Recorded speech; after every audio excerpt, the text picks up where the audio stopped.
देखो ये dy by d T वाला फंक्शन है, वाई टी में तो इसका खुद का ही चेंज रहेगा, यानी वाई में तो इसका खुद का चेंज, टी में T zero plus H, Z में चेंज करना पड़ेगा इधर वाले मान से, तो जेड में चेंज हो जाएगा इधर वाले वैल्यू से, बाकी इसका खुद का ही चेंज रहेगा इन दोनों में। तो देख लो फॉर्मूले को आराम से, जो पहले वाले क्वेश्चन में जो मिक्स हो गया था ना ये फॉर्मूला सेकेंड ऑर्डर वाले में, अब ये अलग अलग लिख दिया और समझा भी दिया।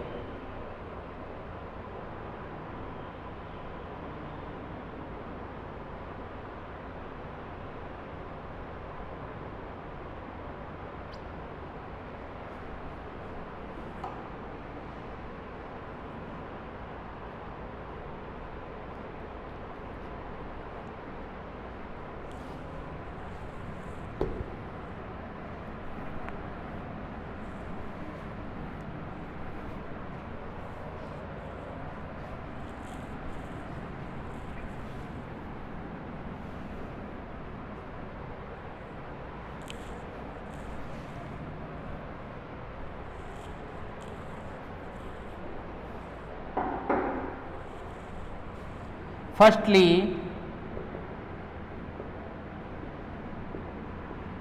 we find K1, फिर वहां से L1, फिर K2 and L2, that means K1 equals to, ये समझ गए यहां तक फॉर्मूला वगैरह। अब देखो K1 का फॉर्मूला क्या मिलेगा हमारे सामने,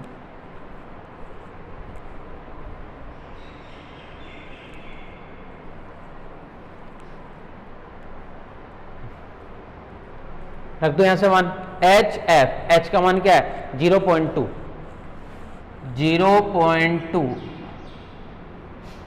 फंक्शन में टी नोट चेंज करना है, यही तो फंक्शन है, वाई नोट चेंज करना है, जेड नोट चेंज, केवल बोले एक ही है जेड नोट बस, और कुछ है ही नहीं, तो 0.2 गुणा जेड नोट यानी 5.8, केवल एक ही चेंज करना है K1 वाले के अंदर 5.8 बस, और कुछ भी चेंज नहीं होगा इसके अंदर।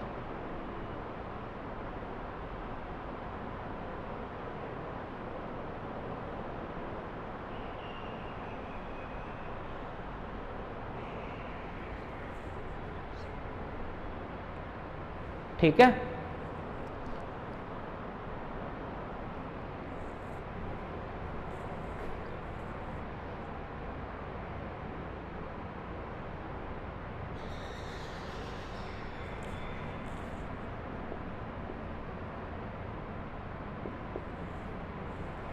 फर्स्ट जो वैल्यू आ रही है ना वो आ रही है 1.16, ठीक है, यहां से मान आ रहा है 1.16। Similarly L1 equals to, L1 के लिए देखो ये वाला फॉर्मूला देखो यहाँ पे H और G, H का मान है 0.2, G वाले फंक्शन है, दूसरा जो फंक्शन है वो ये वाला, टी की जगह टी नोट यानी टी नोट प्लस 3e की power T note plus 3z note -2y note, -2y note, सारा मान तो है आपके सामने, सब कुछ उसके अंदर पुट कर दो बस, यानी L1 equals to 0.2 T note 0 खत्म, 3 टी नोट एंड 0 इक्वल 0 यानी 1, केवल ये रहेगा, plus 3 z naught 5.8 -2 y naught 4.3, यहां से 4.3 ये आ गया इसके अंदर। इन सब को गुणा वगैरह करो तो यहां से मान निकल करके आएगा, वो आएगा हमारे पास में L1 के लिए, और वो L1 का मान कितना आएगा 1.96, 1.96, चेक कर लेने के बाद देख लेना, ठीक है। तो वो मान आएगा हमारे पास में L1 का, वो आएगा 1.96, ठीक है। तो वो वैल्यू निकल गया हमारे किसके लिए, L1 के लिए। अब आ जाओ किसके लिए, K2 के लिए सिमिलरली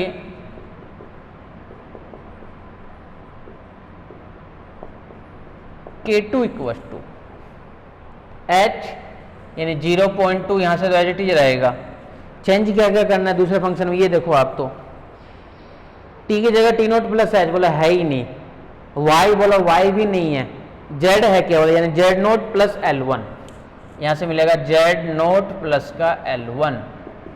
0.2 मल्टीप्लाई में z0 का मान क्या है 5.8 और L1 प्लस 1.96। पूरे को सॉल्व कर लो तो यहां से मान निकल के आएगा, वो आएगा K2 के लिए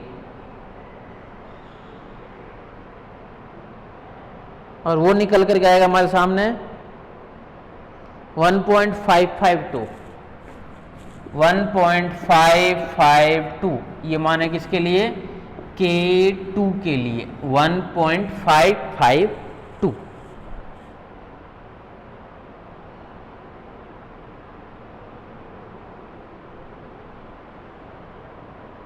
ठीक है,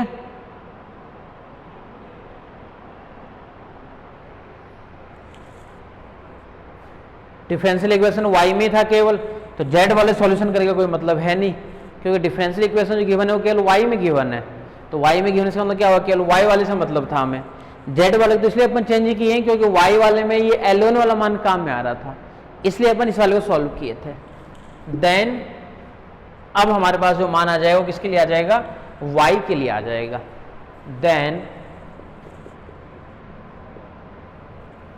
y 0.2 इक्वल टू, ये क्यों नहीं निकालना है क्योंकि डिफरेंशियल इक्वेशन हमारे पास में एक ही डिफरेंशियल इक्वेशन था, वो था d2y/dx स्क्वायर dy/dx, तो केवल y का ही तो सॉल्यूशन निकलेगा, z का कहां से आ गया बीच में, z को तो अपन दो पार्ट्स में डिवाइड किए थे, z को अपन केवल दो पार्ट्स में डिवाइड किए थे, मान तो हमारे पास y का ही चाहिए।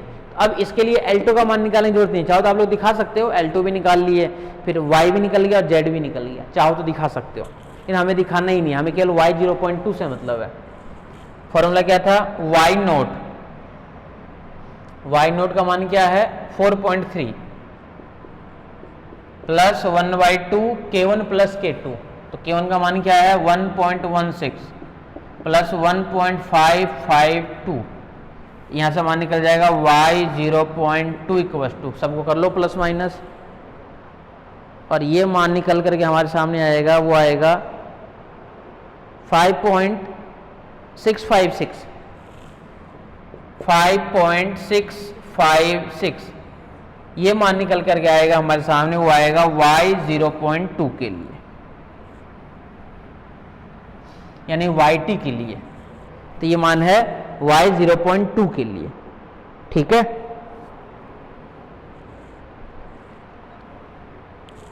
Then analytic solution,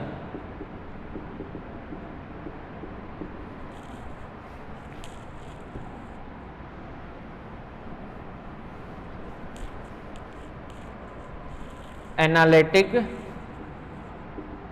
solution of the given differential equation,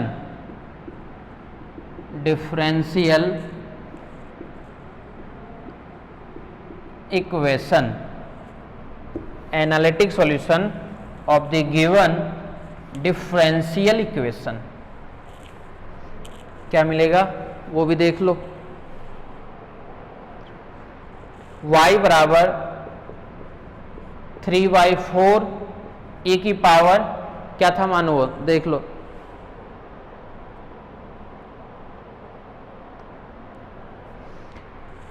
analytic solution नहीं भी निकालोगे तो भी कोई दिक्कत, ये सॉल्यूशन है। तो एनालिटिक सॉल्यूशन होता है अपन उस इक्वेशन को फिर से सॉल्व करें और उस डिफरेंशियल को सॉल्व करके अपन हर जगह इसकी जगह t की जगह रख दें 0.2, तो वहां से मान निकल करके और आएगा एनालिटिक सॉल्यूशन में। ठीक है, तुलना वगैरह पूछ लेना साथ में, एक क्वेश्चन इस टाइप से पहले करवाया था, वो करवाया था पिकार्ड के लिए या फिर यूलर्स के लिए कि कंपेयर भी करो रिजल्ट को, उस केस में हमें कंपेयर करना होता है। इस केस में तो y का मान निकाल लिए, कंपेयर वगैरह कुछ करना है नहीं, कंपेयर अगर पूछता तो इसके लिए एनालिटिक सॉल्यूशन भी निकालते हैं, यानी पूरी इक्वेशन को जैसे सॉल्यूशन अपन करना जानते हैं, डिफरेंशियल इक्वेशन था सेकंड ऑर्डर का, उसको सॉल्व करते और सॉल्व करने के बाद में वहां से मान और निकालते, पूछता था अपन वो भी निकालते, हालांकि जरूरत ही नहीं इसके अंदर। ठीक है यहां तक।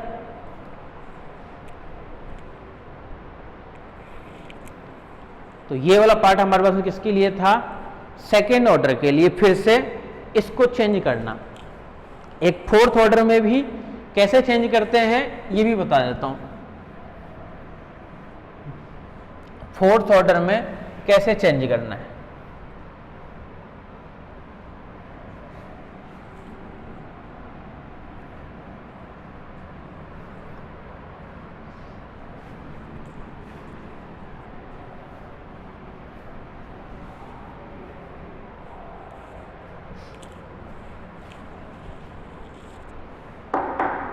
आ जाओ क्वेश्चन पे।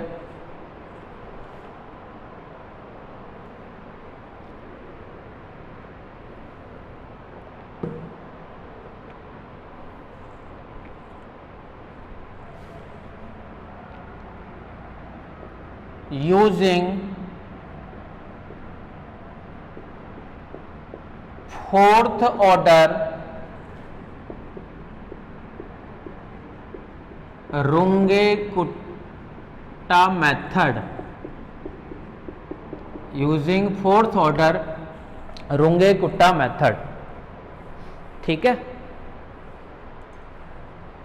using fourth order Runge-Kutta method to solve the differential equation, to solve the differential equation, differential equation क्या है डिफरेंशियल इक्वेशन, ये देखो d2y by dt square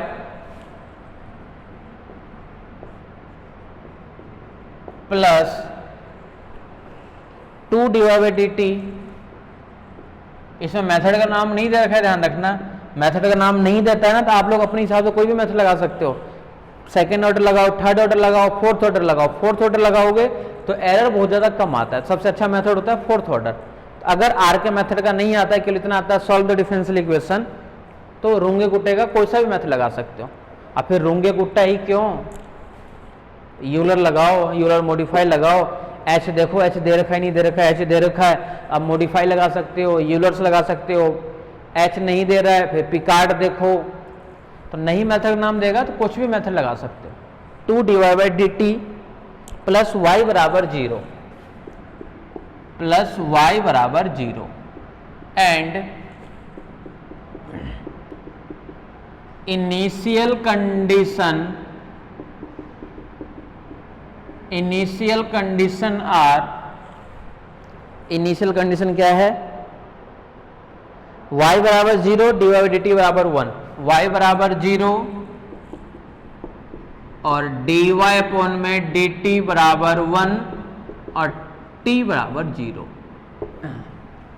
dy by dt बराबर 1 और t बराबर 0, t बराबर 0। ठीक है, फोर्थ ऑर्डर रूंगे-गुट्टा मेथड हमें लगाना है इस क्वेश्चन के लिए। h वगैरह का मान कुछ भी नहीं दे रखा है इसके अंदर, h वगैरह का मान नहीं दे रखा है इसके अंदर कुछ भी। एंड ये भी लिख देता हूं, चलो कंपेयर वाला पार्ट भी इसके अंदर लिख लेते हैं, and compare the exact solution, यानी इसको दो पार्ट में करना है, एक बार सिंपल तो सॉल्व करना ही करना है, उसको फिर कंपेयर करना है किस वाले से, एग्जैक्ट सॉल्यूशन से, इसको हमें कंपेयर भी करना है। ठीक है, यहां तक देखो क्वेश्चन। अब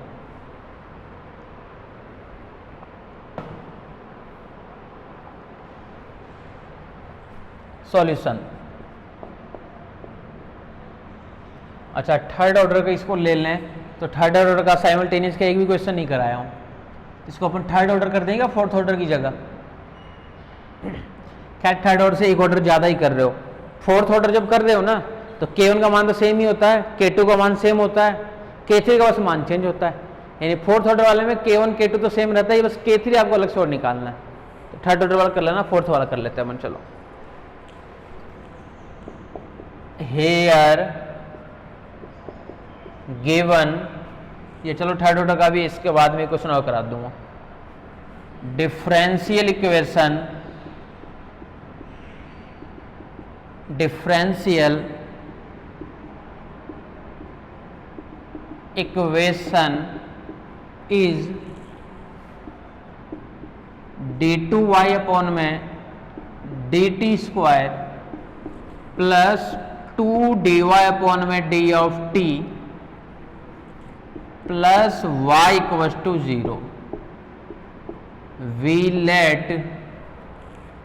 कर लेते हैं अपन dy अपॉन में d ऑफ t बराबर लेट कर लेते हैं z, dy बाई dt बराबर लेट कर लेते हैं z। और ये हो गया पहला फंक्शन, यानी f t y और z के लिए। ठीक है, जब dy बाई dt बराबर z है, डाइट कर दूंगा, ये क्या मिलेगा dz by dt plus 2 dy by dt बराबर z यानी 2z प्लस y बराबर 0। तो इसको क्या लिखेंगे अपन, dz by dt equals to minus का 2z माइनस का y and initial condition, initial condition are, initial condition क्या है हमारे पास में, y 0 equals to 0 dy by dt बराबर 1। तो dy बाई dt अपन क्या माने, z, यानी z नोट बराबर 1 और t नोट इक्वल्स टू 0। ये लगा दिए फॉर्मूला। सब कुछ तो आपके सामने दिया हुआ है ही। ठीक है, यहां तक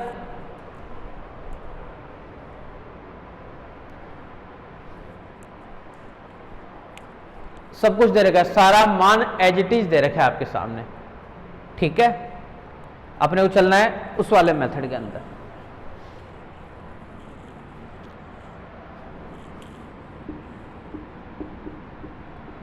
वी नो दैट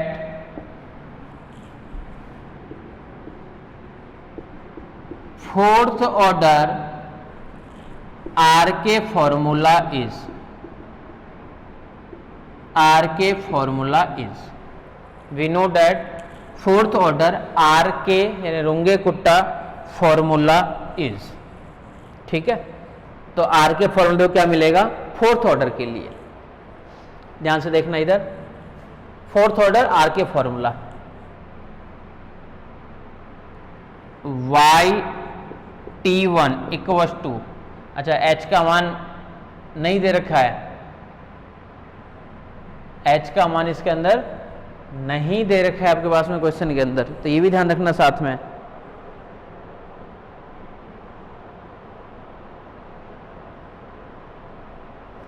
जीरो 0.05 दे रखा था कि t बराबर हमें 0.05 पे निकालना है। स्टार्टिंग में दे रखा था t बराबर 0.05 पे निकालना, ही ध्यान रखना, इस पे मान हमें निकालना था।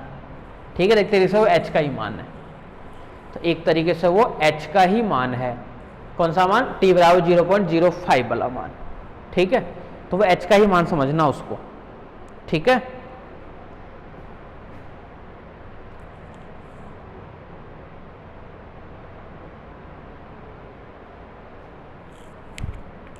आ जाओ, y t1 equals to y naught plus 1/6, यहां से k1 plus 2k2 plus 2k3 plus k4। z के लिए z t1, t1 क्यों लिख रहे हैं अपन बार बार, t लिखेंगे, 0.05 पे निकालना है अपने को। तो z नोट प्लस 1/6, चेंज कर दूं इसको, L1 plus 2L2 plus 2L3 plus L4। और समझ लो, ये क्वेश्चन लास्ट क्वेश्चन ही करा रहा हूँ, सब कुछ क्लियर हो जाएगा, जो भी डाउट्स वगैरह रहेगी फॉर्मूला बनाने में सब कुछ क्लियर हो जाएगा। रख दो यहाँ पे मान, हेयर K1 इक्वल्स टू एक फॉर्मूला लिख रहे हैं अपन और एक मान निकाल लेते हैं, क्योंकि बढ़ता जाता है फिर बाद में क्या ब्लैक बोर्ड को अपने को एडजस्ट करना पड़ता है। तो K1 बराबर देखो फॉर्मूला क्या मिलेगा, H F T naught x note और वाई नोट, रख दूंगा मान इसके अंदर भी। K1 बराबर h का मान क्या है 0.05, फंक्शन में t naught x naught y naught वाला फंक्शन है क्या, केवल z का ही तो है, t naught x naught y naught क्यों, d y by d t, y naught t naught तो ठीक है, दूसरा है जेड नोट, एक्स नोट नहीं है इसके अंदर, ये है जेड नोट। तो ये क्या आएगा, केवल आएगा जेड नोट का मान, ये 0.05 गुणा जेड नोट, और जेड नोट का मान क्या है हमारे पास में, अभी भी लिखे थे 1, यानी ये मान क्या आ गया 0.05। ये चेक कर लो एक बार, K1 का मान 0.05, ठीक है, इससे तो कोई दिक्कत नहीं है, 0.05। चलें इधर वाले पे, L1 वाले पे, इस वाले पे आ जाओ कि इधर वाले का मान क्या आएगा, L1 बराबर H G T note Z note और वाई नोट, यानी L1 बराबर 0.05, फंक्शन में फंक्शन क्या है दूसरा वाला, वो ये है माइनस का 2z माइनस का y, यानी माइनस का 2z नोट माइनस का y नोट। चलो आसान नहीं है, 0.05 माइनस का 2z नोट 1, कोई मतलब नहीं है, y नोट यानी 0, माइनस का y नोट यानी 0, माइनस का 0, यहां से मान निकलेगा हमारे पास किसके लिए, L1 के लिए, L1 के लिए मान हमारे पास में यहां से निकल करके आएगा, क्या मिलेगा 5 दूनी 10 यानी माइनस का 0.1, ये मान निकल गया L1 के लिए। तो ये मान था हमारे पास में K1 के लिए। अब देखना फॉर्मूले को ध्यान से,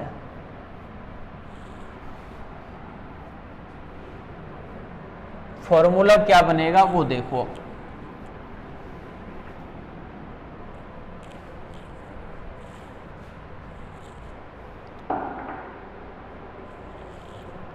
ये तो निकल गया K1 के लिए, ये L1 के लिए। K2 पे आ जाओ,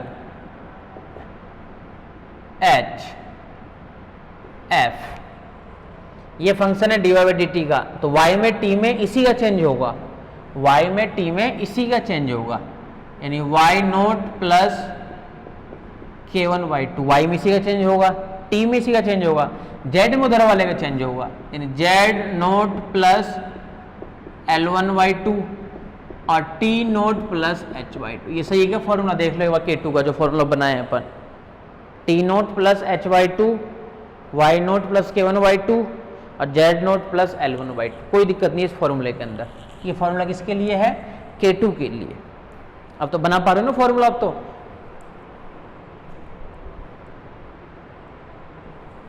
तो ये जो फॉर्मूला था हमारे पास किसके लिए है, K2 के लिए हमारे पास में ये फॉर्मूला है, ठीक है, कोई दिक्कत नहीं है। रखे मान वगैरह इसके अंदर, तो देखो वैल्यू क्या क्या आएगी,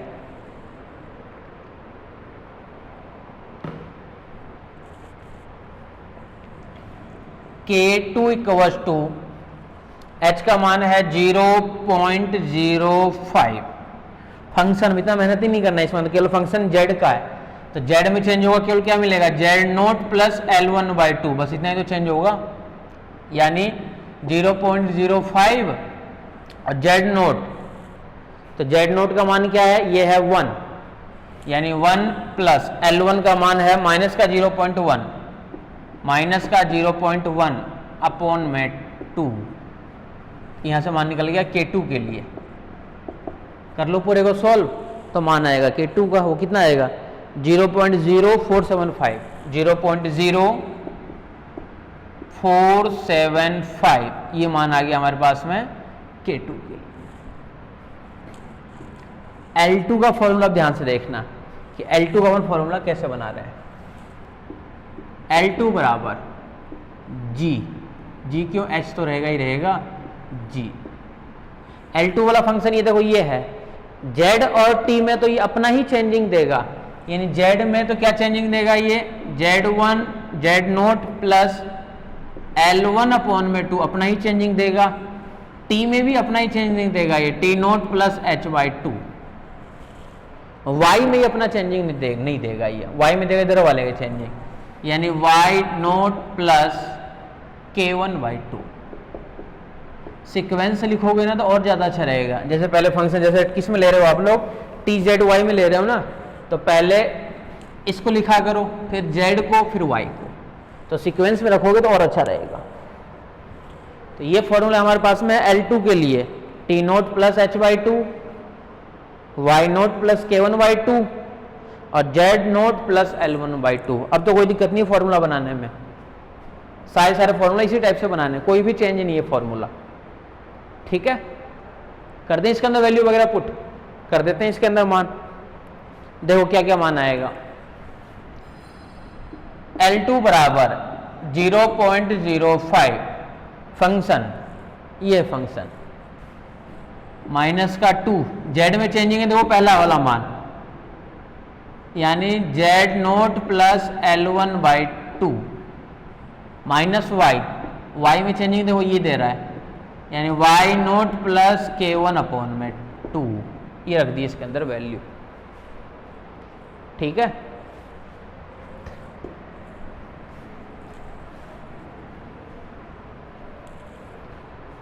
तो L2 बराबर 0.05 माइनस का 2, Z0 का मान क्या है 1, L1 का मान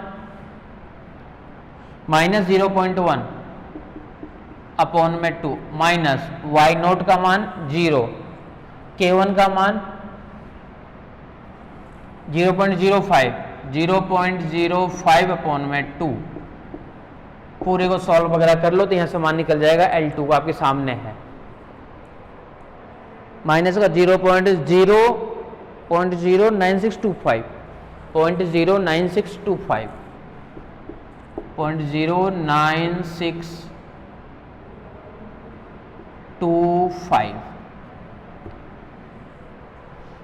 ये आ गया L2 के लिए।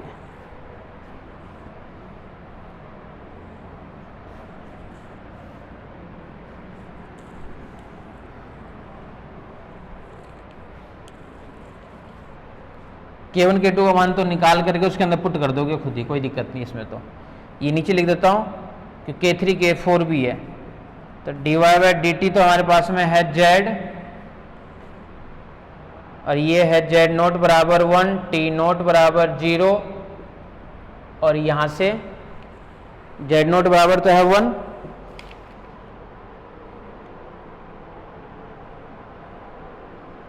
Y0 बराबर है 0।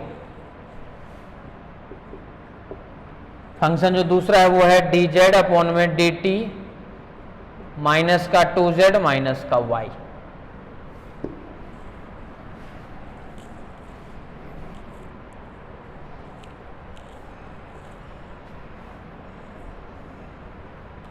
ठीक है, यहां तक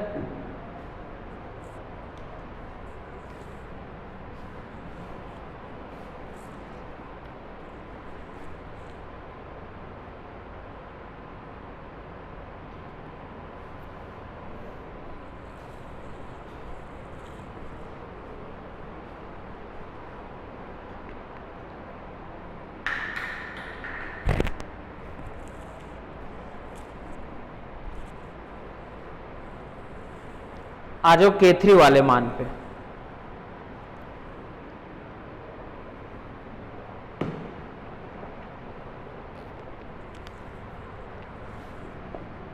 K3 equals to HF Y0 plus K2/2 Z0 plus L2/2 और T0 प्लस H/2। अब तो बस इसी में बढ़ाना है और क्या करना है। K3 बराबर 0.05 फंक्शन केवल है Z का, केवल रहेगा जेड नोट प्लस L2/2 बस 0.05। जेड नोट क्या है हमारे पास में 1, L2 का मान इधर से माइनस का 0.09625 अपॉन में 2, इसके अपॉन में है 2, यानी यहां से मान निकल गया हमारे पास में K3 का मान। और वो क्या निकल रहा है वो देखो 0.04759, 04759 ये मान है हमारे पास में K3 के लिए। ठीक है,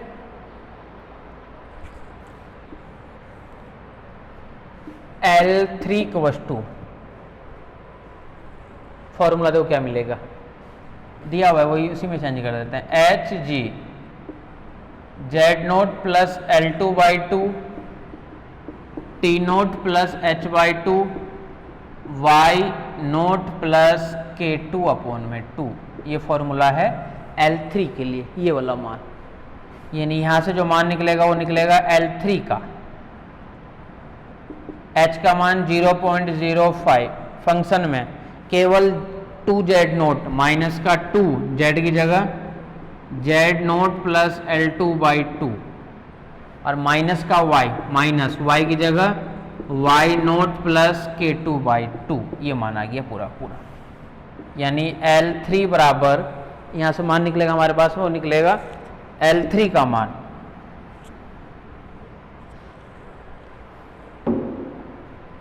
0.05 जेड नोट 1 और L2 माइनस का 0.0962 अपॉन में 2 माइनस Y नोट 0 खत्म, K2 यहां से 0.0475 अपॉन में 2। पूरे को सॉल्व वगैरह करोगे तो यहां से मान आएगा वो आएगा L3 के लिए कितना आएगा 0.963 0.96375, ये मान आ गया L3 के लिए। K1 K2 L1 L2 L3।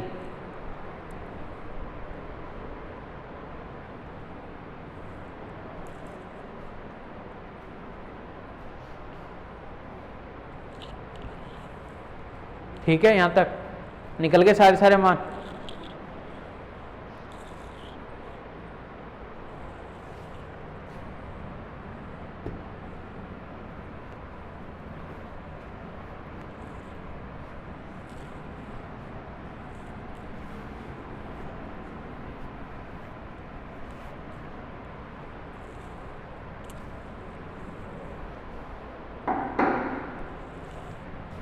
K4 =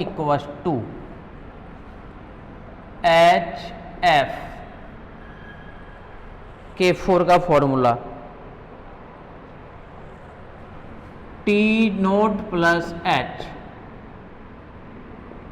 Y naught plus K3 और Z नोट प्लस Z में क्या है L2 यानी L3, ये मिलेगा फॉर्मूला K4 के लिए, जेड नोट प्लस L3। देख लो आपके सामने है सब कुछ दिया हुआ, K1 भी दे दिया, K2 भी दे दिया, K3 भी दे दिया। अब K4 निकाल रहे हैं, फिर निकालेंगे अपन L4 और फिर इसके अंदर वैल्यू को अपन पुट करेंगे तो मान निकल जाएगा Y के लिए और Z के लिए। फिर जाएंगे अपन एग्जैक्ट वाले सॉल्यूशन पे, तो ये मान हमारे पास में है K4 के लिए। केवल Z है तो Z नोट प्लस का L3,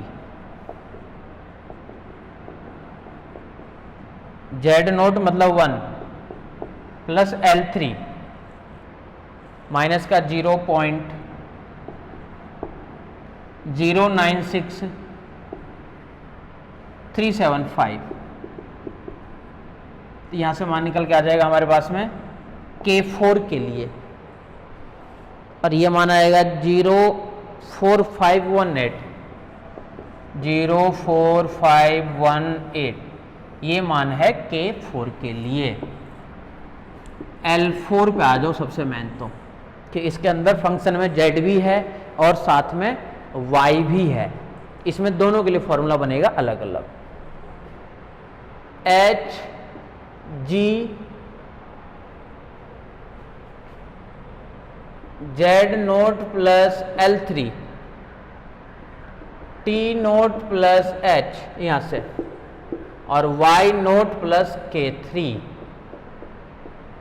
ये वाला फॉर्मूला। ये आपके सामने किसके लिए? L4 के लिए है ये वाला मान।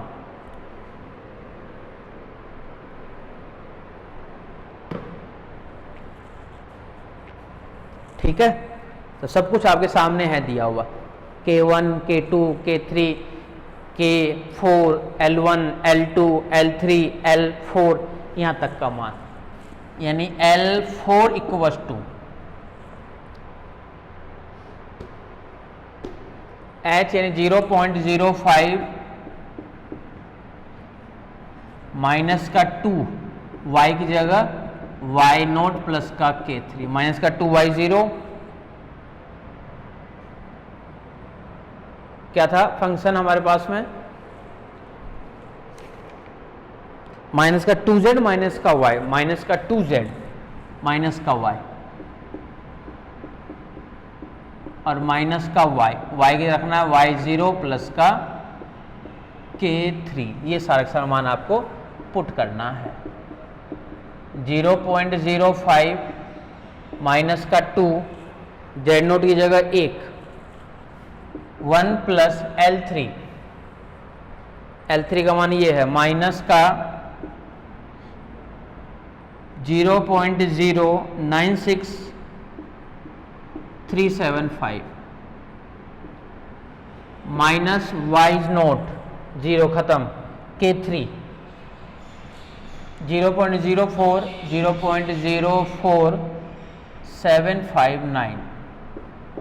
ये मान है L4 के लिए। पूरे को कैलकुलेटर वगैरह करोगे तो यहां से मान निकल कर आएगा, वो आएगा L4 का मान कितना आएगा, तो वो मान आएगा माइनस का 0.9274 ये मान निकल कर आएगा आपके लिए L4 के लिए। ठीक है,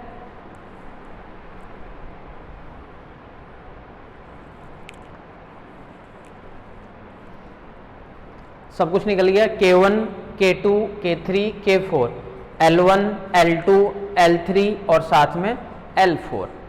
अब इन सभी मानों को उठा के रखना है हमें Y के अंदर, इन सभी वैल्यू को पुट करना है Y के अंदर।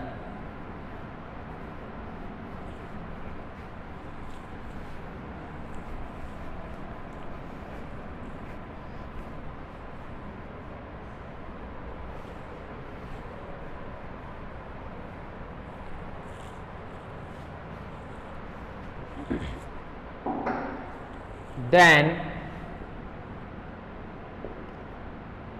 Y equals to Y naught plus 1/6 K1 plus 2K2 plus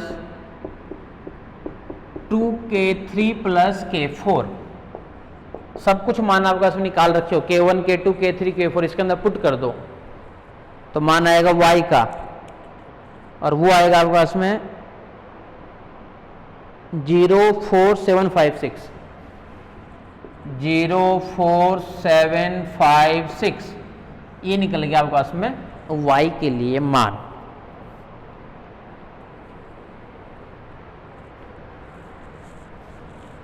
analytic solution निकालोगे तो t e की पावर -t बनेगा Y का मान। ये तो सही है ना, ये सॉल्यूशन निकल गया। एक आपको एग्जैक्ट सॉल्यूशन और निकालना है कि दोनों फिर आपको कंपेयर करनी है, दोनों में फिर से आपको तुलना करना और है आपको। ठीक है, now we find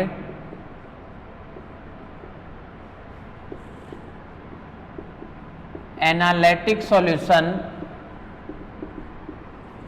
of above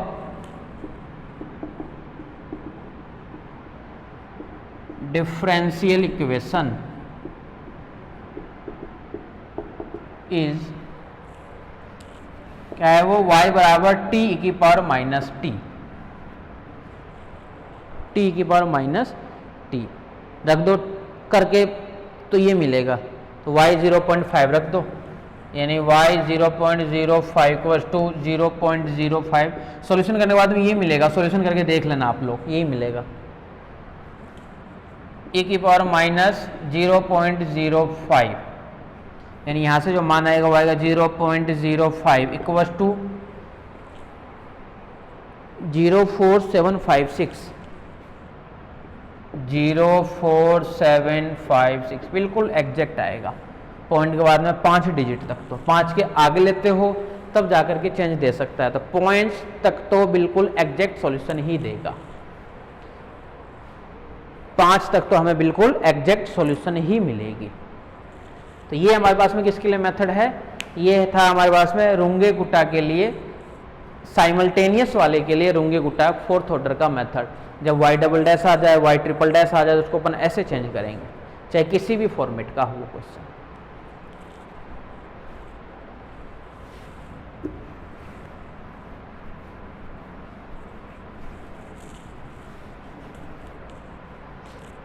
आ जाओ नेक्स्ट पे।